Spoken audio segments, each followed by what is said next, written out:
So I wanted to welcome you to sort of second keynote, or the keynote for the information management tracks for the DSF. I'm Joe Shepley. I'm a vice president and practice leader at Doculabs. For those of you who don't know me, I'm pretty passionate about this stuff. I've been involved for a little over 15 years in information management. Name has changed a bunch. Document management, ECM, records and information management, information governance, whatever you want to call it. We've been tackling the same thing for a while now. But I wanted to talk a little bit today about the state of the industry and what I see changing in information management. And I realize that as talking heads if you've been a talking head for a decade or more, your credibility is kind of low because we're always talking about the next big thing and it doesn't always come to pass. And I'll get to a certain point in my slides where I'll just admit that, hey, we've been predicting things for a number of years that didn't take off, and I'm going to stand up and predict it again. And luckily, I'm here every year, so you can call me out in 3 years if it didn't come to pass or I'm talking about the next big thing. Also, I was, in a past life, I taught freshman remedial English, and so I'm pretty used to being heckled, even though I got the mic and kind of the bully pulpit and I'm up here in a suit and everything in slides. It's a great presentation if we don't make it through all the slides. So, you all have a lot more. One thing I love about this show is you all could be up here. You're all practitioners. You're all in the trenches. You're living the things that I'm talking about and that I see a bit at arm's length and helping clients. And so for this and all of the sessions, some of the best value is when we kind of get away from what we thought we were going to say and actually have a real discussion about what is going on. So I'm happy to engage in conversation as well if we hit stuff that you want to call me out on or you'd like deeper conversation or share your perspective, feel free. So 3 points today. Talk a little bit about the enterprise content management vendor landscape, which if you're involved in this domain, you know it's wild amounts of uncertainty right now in the last year or so. Talk a bit about Office 365 and that disruption, and some of that is what's driving the uncertainty in the ECM landscape. And then finally, talk about the intersection between information security and information management, which this will be the place where you'll call me out. Feel like this is probably the biggest thing that's going on in information management, ECM, and so on. And fingers crossed, will be the transformation that actually lets us get this stuff right in ways that we haven't been able to in the last 10, 15, 20 years. So, ECM vendor landscape. So these are just a couple of the things that are creating uncertainty. And good, bad, is it positive, is it negative? That's up for grabs. But what's certain is that the OpenText and Documentum acquisition for clients is a big concern. Whether this is going to eventually be the deal of the century, whether it's going to be a B-, whether it's going to be the end of Documentum, or who knows. But for clients that are on Documentum or OpenText or who are deciding what ECM vendor to go with, this makes it very hard for them to imagine what the next 2, 4, 6, 10 years is going to look like. They have to do something and they're not sure what to do. FileNet or IBM is also creating some uncertainty because they've got a real vision for how artificial intelligence, Watson, is going to be core to ECM, to the point where even organizationally they've rolled the whole ECM group up under that Watson juggernaut. And I think for a lot of clients, Craig LeClaire mentioned it, is there's the next big thing, but we're having trouble with the last big thing. And so for a lot of clients, just basic document management is such a struggle still that the thought of putting artificial intelligence on top of it, they're not really sure what to do and where that plays in. And so again, the uncertainty is if I'm a FileNet, IBM P8 FileNet customer, is my organizational ability to execute going to keep up with that vision, or will I be sort of, will I not have any, how am I going to execute on this? And if I'm picking a solution, am I ready to pick a solution that's, bleeding edge in how it's approaching ECM? For the smaller players in the market that have been growing up, Highland, Proficient, and others, we're seeing huge success and gains. But again, if you're choosing an ECM technology and you're a Fortune 500 company and you want to do this in an enterprise way, they haven't yet hit it quite. to the big time, where you could feel comfortable the way you did 10 years ago with Documentum, FileNet, OpenText. And so you're maybe a little ahead of the curve there if you're a insurer with 5,000 employees trying to go all in on some of those second tier, not in terms of functionality, but their ability to serve the market. And then cloud and SaaS offerings, we've got a really interesting mix of those kind of vendors even here at the show side by side with the big three and the old guard. And we all know cloud is the future, right? Is it the future this second? Maybe not, but it's certainly right on the horizon. They're approaching this often from a vertical solution rather than an ECM platform. They're addressing provider management, complaints and appeals, account opening, right? Very specific use cases that we've been hearing about being important for ECM, but haven't necessarily gotten that in a production-ready way from our traditional vendors. They're coming into the market with that's their focus. That's how they're going to the marketplace. And so, again, I look at this, and if I'm trying to decide what to do about my portfolio, my stack, this makes it very hard for me to have a clear path the way it was 10 years ago. It's a pretty simple option, right? So a lot of uncertainty around it. One of the things that was uncertain when we first started hearing about the cloud hasn't gotten any less uncertain, which is, what do you mean by a cloud architecture?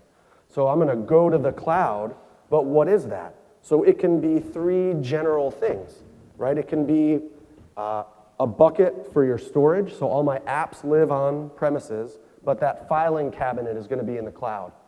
It can be my storage is on premises, but my applications are running in the cloud, or it could be both. And so that, even though it's only three choices, as a large organization trying to think about how I'm going to do information management, ECM, in the cloud, making the decision about where I'm going to fall in these three introduces some more uncertainty. And for most folks, it's going to be some combination of one or all of these three, depending upon the application, the use case, the technologies you're replacing or moving to the cloud. And so again, you take that vendor landscape where I don't have a clear and easy path, and even as a talking head, I don't have a clear and easy path to give to a client who asks for that information.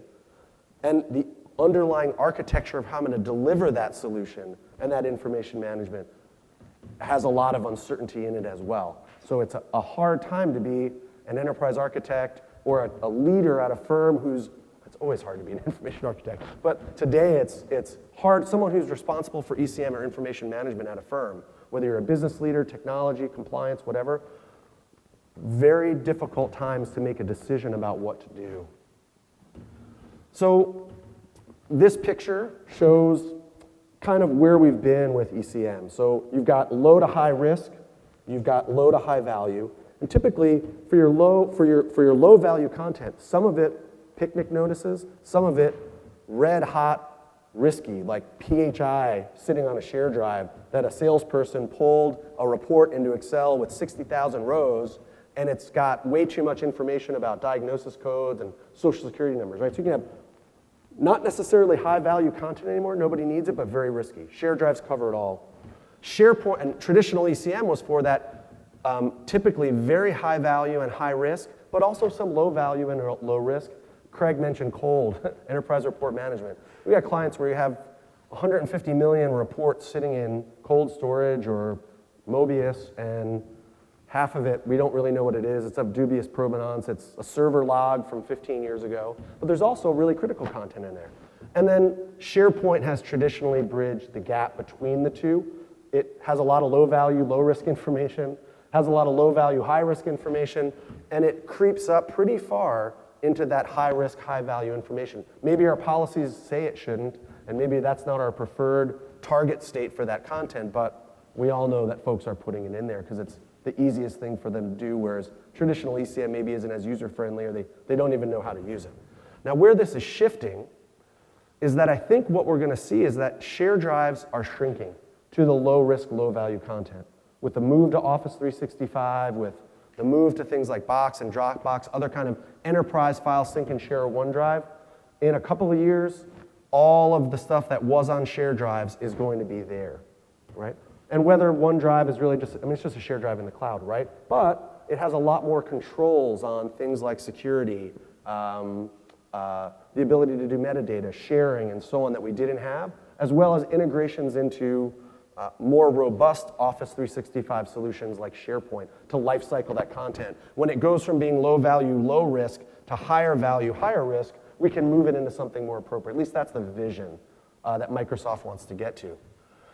SharePoint is probably going to be for your lower value content, your lower risk sliding scale value content. This is going to be the place where we work on content in progress, drafts, stuff we need to collaborate on. Yeah, it might be a record, but I don't need it to be worm storage quite yet. That's going to be the place where I think we work. Cloud and SaaS ECM is going to take over a huge slice of all of this, right? For the stuff that Microsoft's ECM and information management capabilities in SharePoint or Groups or Flow or whatever products are on the waffle, at whatever time in the future, is not going to be able to handle, a lot of this business content as well as you'd like. And so those vendors, right, the NewGens, the Everteams, the Vivas, the you name it of the world, are going to step in and fill that gap. And then there's always going to be a place for traditional ECM, whether it's on-premises or the cloud, at least in the near future, next 5-7 years. All your EOBs that go out, your transactional statements, you got to have millions of them a month somewhere. A lot of that's going to remain traditional ECM, but if you look at the last slide, it's really going to shrink.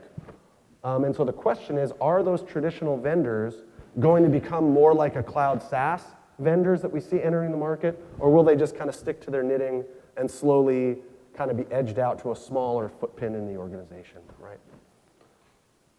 So some of what's driving this, or a lot of what's driving this, is Office 365. In the last 2 years, I don't think I talked to a single firm that isn't going to Office 365. So 2 years ago, 25% or a third of them were saying, yeah, we're not sure. Now that naysayer group is, we're going, but not right now, and we're trying to figure out how. Almost nobody is saying, forget Office 365. That's not going to happen, right? So they're poised to take over the world in most categories. And this is a list that's kind of an eye chart. But there's a list of the Microsoft applications on our left and the similar applications on the right. And Craig mentioned it. Slack came out. It's awesome. As soon as possible, Microsoft just built Slack in Office 365. And so the challenge for these vendors, even some of the big ones, is that if I'm an organization and I'm already all in on Office 365, and you can provide me DLP or content analytics or records management or collaboration, that's pretty good, or enterprise file sync and share, it's getting harder and harder to say I'm going to spend $200,000, $500,000, $1 million, $2 million on something external to that stack to get a bump in functionality. And someone has a different login and a different user experience and a different interface and click on a different button. Or they could just have the Office experience and it's pretty good and it's free because we rolled it into the ELA. It's going to be a tough challenge for these vendors to face because Microsoft is just going to steamroll all that stuff in. Got to hope you get bought, right? And not replaced.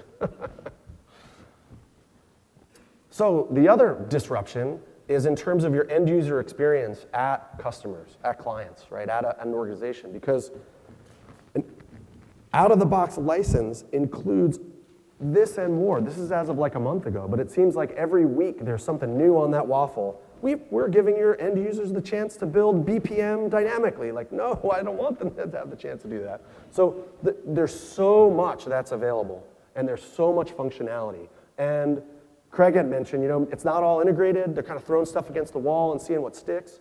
And so for you, as someone who's trying to manage your end user experience to make sense, their head's going to explode when they see some of this stuff.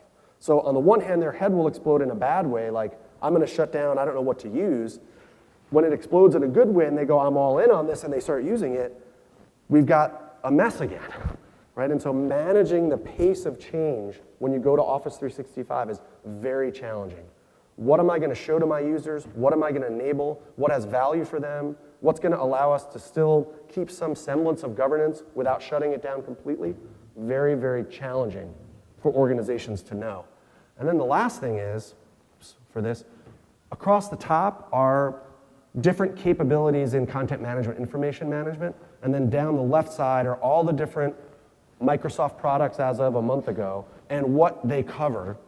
And you start to look at this and you go, if I thought I had a portfolio that was redundant today, I'm going to have a really redundant portfolio tomorrow. And so just from an end user experience, do I really need 15 things that are document sharing? Maybe. Or is that too confusing, right? And then from a enterprise architecture or a managing the system and maintaining it and care and feeding for it, how do I care and feed for this? How do I get a rational portfolio just in Office 365 to make sure that I'm delivering the right capabilities to the right user, and then I can manage the stuff they're creating? I don't even know where half of it is if I were to deploy all of this. So tremendous amount of uncertainty. So again, you think back to that first slide about this vendor uncertainty, and then just about all of us are going to be on Office 365, and there's tremendous uncertainty there. And so the organizations that are trying to do it right are taking a breath if they can, because some of this push to Office 365 is driven by cost, and the CIO got a great deal, and she's got a train a running, and we all got to keep up if we're trying to do this. But a lot of places, learning from their peers who went all in too quickly and are regretting it, we're seeing folks calm down, slow down. We're going to go through the end of 2018 or 2019 and viewing this as a longer term transformation, not just to the cloud, right, like the Microsoft commercial from years ago. So information security. I would say until about 2 years ago, when we did a content management project, an information management project, records and information, whatever you call it, we maybe had a half an hour conversation with information security. They were a stakeholder, they were concerned with building walls, they were not, we sort of talked to them, right? And if we had some sort of technology recommendation, we'd chat with them about their requirements and roll in the 3 bullet points, done. And starting about 2 years ago, we started to see more and more chief information security officers, or their equivalent, bringing us in to do what we would have called a content management project. They were calling it unstructured data governance, enterprise information management security vision, right? Those kind of things. And what we're starting to see is, although 3 years ago they were loosely coupled, and the responsibility for managing information was IT, records management, legal, we're responsible for managing information, the life cycle, clean out the junk, make sure you retain the crown jewels and dispose of them when the records retention schedule says you should. The shift has begun for them to own it outright, at least a majority stakeholder. And the reason why, I'll go back one, is that if you think about it, when there's a breach, and there's going to be a breach, right? It's not if, it's when. You're probably breached now. I think there was a stat last year, the average length of time after a breach happened before you knew it happened was like 148 or 168 days. Okay? So they're going to get in, which doesn't mean you don't have to build walls, but when they get in, what do they find? And what they're going to find at most organizations is tremendous amounts of sensitive data, health information, PII, payment card information, and your intellectual property sitting around for anyone to find. And when that happens, when you're a healthcare organization and there's a breach and 9 terabytes of PHI are involved, they don't call the records manager up in front of the board, and they don't call the person who owns share drives up in front of the board, and they don't even call legal up in front of the board. It's the CISO gets called in front of the board, and that's not someplace that they want to be, because our policies say we're getting rid of it.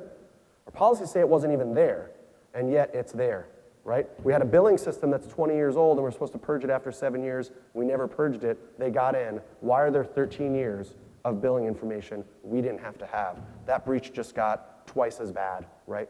3 times as bad. So, not surprisingly, P&C and health payers are kind of leading this charge, right? That's where you see a lot of movement, but also, shocker, utilities.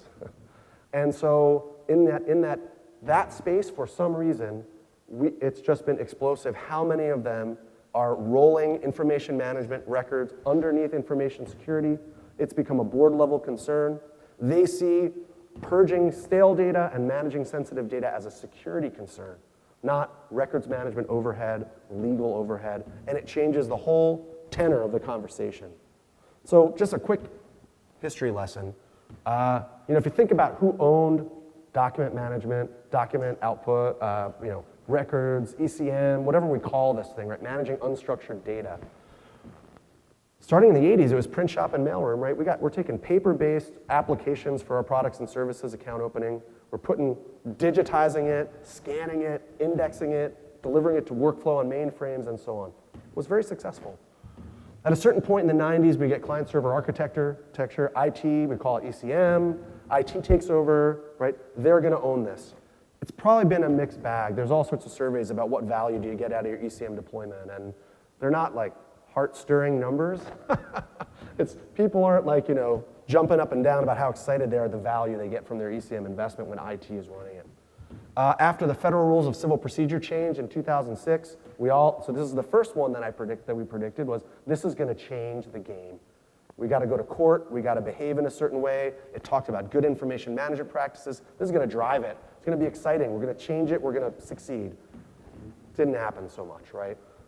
Legal was not a very effective, at most organizations, not a very effective champion for spearheading this. Part of it was, outside counsel gets paid based on how much information you give them to go through for e-discovery. So they're not going to jump up and down and say, you should have less information and manage it better, and not send us the same thing from the next lawsuit from the last one. And then some of it is legal can be inherently conservative about purging. They get very nervous about that. Then it was records. Records management was going to lead the charge. We made the shift from paper-free in 93 and 2003 and 2023. They were going to lead the charge by going electronic and really help. That transition to records and information management, we know how well that went. Some of it was we didn't learn to speak business. No one really cares about records. We didn't truly take a business-focused perspective on how that's going to transform. Some of it was just organizationally, we weren't rolling up to places where anybody cared about it. Right? We rolled up to legal, we rolled up to facilities, we rolled up to IT. Why information security is going to change it is that the CISO typically has money. So no one, I won't ask you to raise your hands, but no one raises their hand and said, yeah, we're cutting money on security. We're cutting budget by 20%. They're increasing budget because you don't have a breach and stand up in front of the Federal Trade Commission or the Department of Insurance or whoever and say, yeah, we had a breach, but we also kind of cut budget, and that doesn't look good. Now, they're not hiring people. You'll get 25% more budget in information security, but you don't get any more bodies. So that's a stressor because how do I deliver on that, right? They're also in front of the board 3, 4, 5 times a year. And typically, when they figure out the right thing to do, the next step is not find money. To have the money, is this the right thing to do? Does this make sense for our organization? Will the board understand this? And typically, given the climate we're in, the board does understand, right? They have their own personal brand. They're highly motivated to fix this because they don't want to be on the board of Acme when there was a huge breach. That makes it a little hard for them to get their next board position. And they're personally liable, they're in the news, nobody wants that. So typically, InfoSec has the money, the visibility, and the motivation to change this that other folks didn't have. And the reason why is, and some of this is preaching to the choir, there's more data. When you look at Craig's slide with all the different ways we engage with customers, we can barely deal with share drives and SharePoint and email, let alone this explosion of other kinds of data. And you look at the 365 stack, it's crazy. The types of data, the ways that you create it, collaborate, consume. Regulations never get less strict, doesn't matter who the president is, they get stricter and stricter. And so a lot of times Europe is our bellwether, right, our North Star. GDPR is just the latest example of how this is not going to loosen up anytime soon. And given that we have more data, more types of data, more ways to work with it, it's hard enough to figure out how to be compliant on the old stuff. How am I going to be compliant on the new stuff? And then the threats from both inside and outside the organization have ramped up. When you can go to a website and use a credit card to buy a crypto locker attack against the company of your choice, and they have like a customer service number, and it's nuts. That exists. So this is not just some super secret, some really smart person hacking anymore. It's just pervasive. And so it's got to change. Now, we did a survey last year, both data center owners as well as information security leaders. Wound up being about 800 or 900 folks across all of that. We asked a lot of questions, but the one that really killed it for me, because this is kind of, if you don't have this, I don't know what are we doing, right? Only 50% of those firms had a data map. So what systems do I have? What information is in them? Who owns them? basic configuration management database, right? And considering that at most firms you got 1.5 to 4 structured data applications per employee, this is a problem, right? Because how do I protect data and systems if I don't know what they all even are? Yeah, I'm patching SAP, duh. Am I patching that old invoice system from 20 years ago that's only turned on because it's a viewer? Probably not. 75% of them, of the folks who have a data map, it's not tied to the records policy at all. So I know what system I have and I know what stuff is in it, but I don't know how it maps to my corporate policy about how long I'm supposed to keep information, purge it. So how am I going to act on it? Same thing with InfoSec policies. 65% are not mapped even to InfoSec policy, which is so much easier than records. There's not 300 information security classifications, there's 4. Public, internal, confidential, top secret. Just what's in each application, so I at least know which ones sort by that, find the top secret ones and protect them, right? 65% don't even have that. And then 80%, this didn't shock me because it's kind of a newer approach, is an orphaned and abandoned data policy. So if someone leaves the company and their share drive is there, if no one's touched the data in X amount of years, if there's no corporate owner for it, right now without a policy, that just sits there forever. Because nobody has the authority, has the mantle to pick that up and say, I'm going to life cycle it. I'm going to see if it's on hold, and if it's not, I'm going to see if it's a record. If it's not, if it's past its life, I'm going to delete it. It just sits. That's where you get that 9 terabytes of PHI, PCI, PII. That salesperson who pulled that report is gone. Well, who has the right to get rid of that? Nobody right now. So, and you could be HIPAA compliant with that. Yeah. At least minimum, all the different requirements around it, you can check all those boxes. It's still sitting there, not needed, waiting for a breach.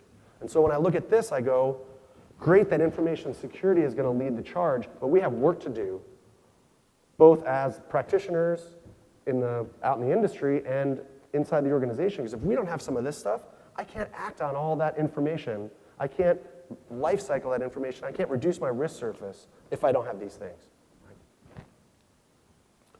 So some of the things that we see as happening and also need to happen when it comes to information security and information management coming together. One, it's got to be under the protective wings of InfoSec, right? This has to stop being a records management concern, an information management concern, the right way to handle corporate records. I mean, nobody cares. But if it's a security problem, it's got heat on it. If the CISO feels like this is part of her portfolio of risk that she has to address, it will get addressed. So if you can't go directly under them, at least coordinating. Because when that light bulb goes off in her head and she says, you know what, I've been protecting the walls and I've been worried about endpoint protection and all this stuff, building the castle walls. I haven't been focused on what's in the castle when you get there, and I know I have to. Their next question is, how do I do that? They haven't been thinking about this for 20 years, like all of us have. And so they need help to figure out how they're going to address this. They got the money, they got the visibility, they got the will to do it, and they don't know what to do. They may not even know who their records manager is or their information governance person is. At a big enough organization, it's like ships passing in the night. And so one of the important things is to seek out those people. If they're not thinking this way, you turn the light bulb on for them, and you start to provide your expertise about what they have to do. Because what they have to do initially is very simple. What junk and stale content do we have? Get rid of it. Of what's left, what's the most highly sensitive? Protect it. And then we move on to the business relevant content that's of moderate sensitivity. It's not rocket science. But they don't even have that framework. So providing your expertise to make them successful, we have seen be very powerful for folks who've been laboring in the basement and feeling like no one loves me, and I don't get the support I need. This flips the script and changes how you're perceived at the organization and the value you can provide. The board starts caring about the work you do, which is a welcome change. Hold on.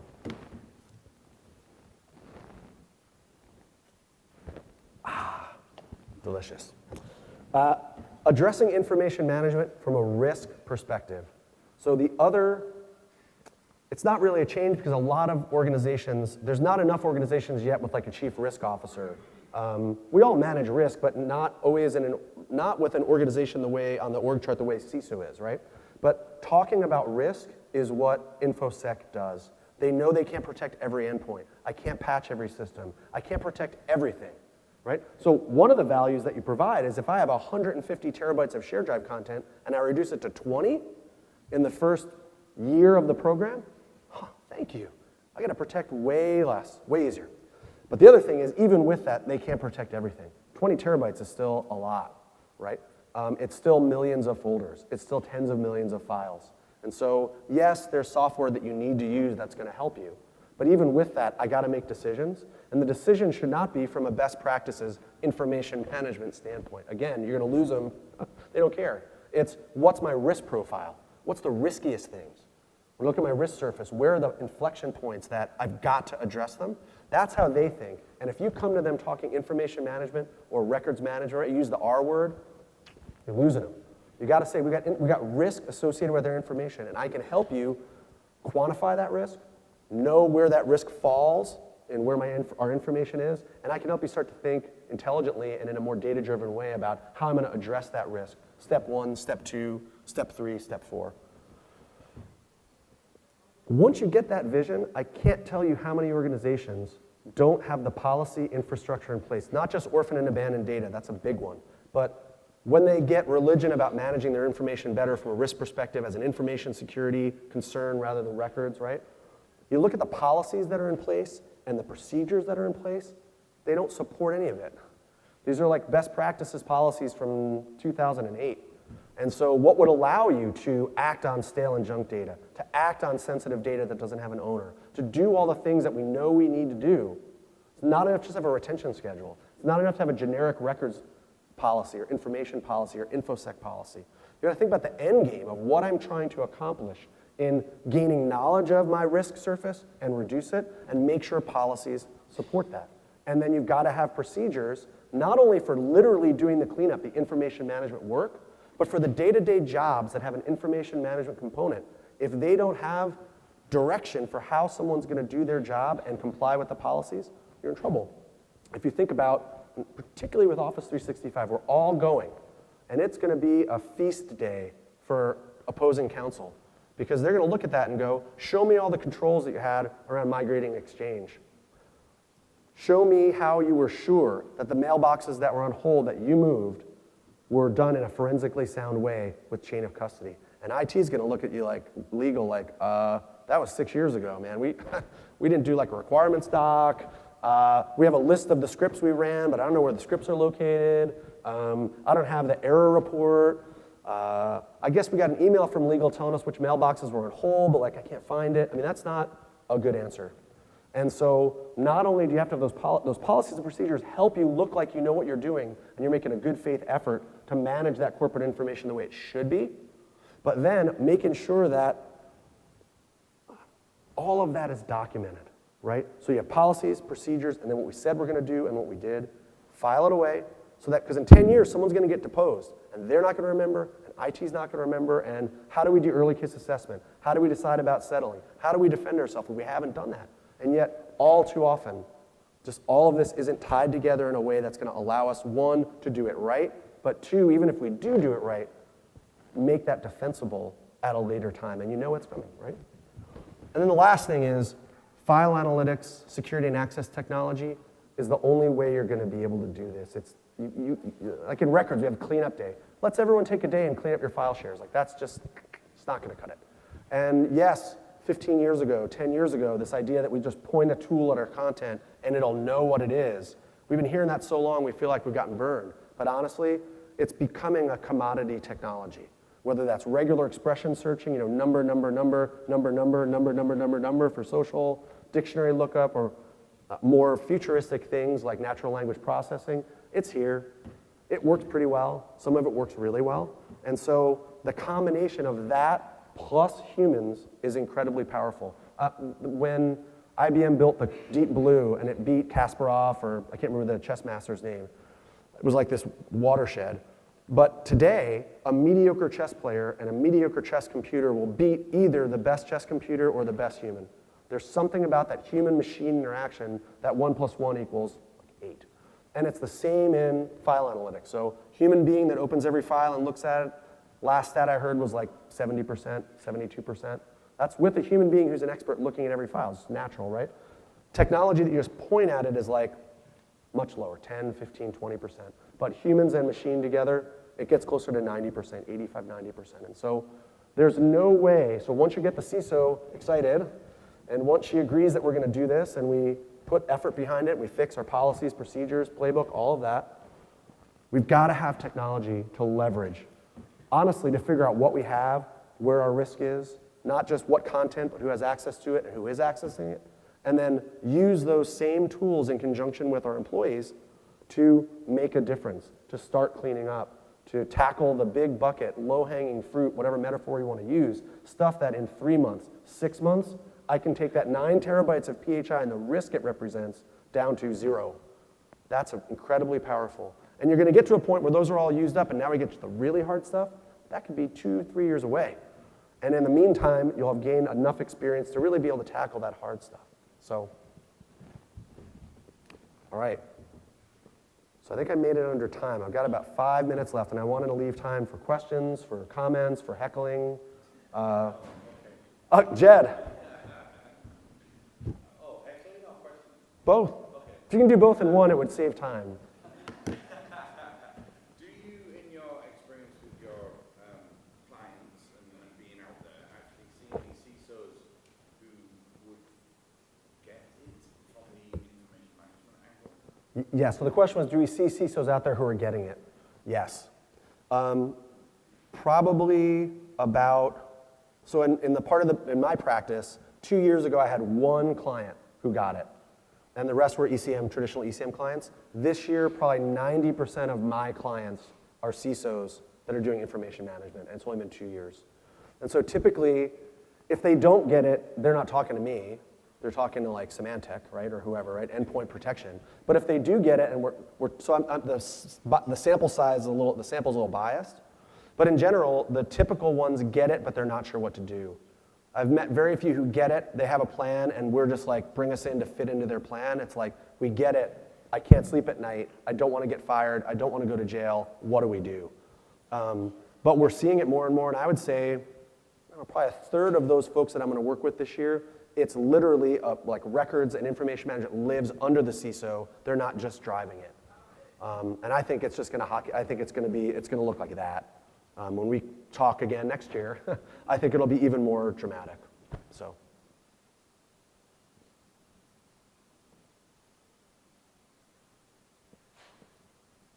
All right. Well, with that, I will thank you all for being here. Thanks for being at the conference. We'll be here for, it's 2 action-packed days. So I'm around all day, every day, and so it's where the other Doc Labs folks. The other thing I will say is, a lot of this stuff, I'm going to say an oxymoron, interesting, valuable white papers from a vendor. We have a bunch of white papers about Office 365, InfoSec. We've built them to be quick, 8 pages, really practical, give you like free framework. This is what you have to do and so on. So if you're interested in that, please swing by after this or during the show. Hand me your card. We'll send those out to you electronically. And hopefully that kind of helps you think more deeply about this as a keynote and gives you some of the ammo to start to win over InfoSec. And then, of course, as usual, I'm passionate about this stuff. If you want to actually have a deeper conversation, if you want interested in our thoughts on how you can maybe do this at your organization, just come grab me. I'd be happy to chat with any of you. So thank you.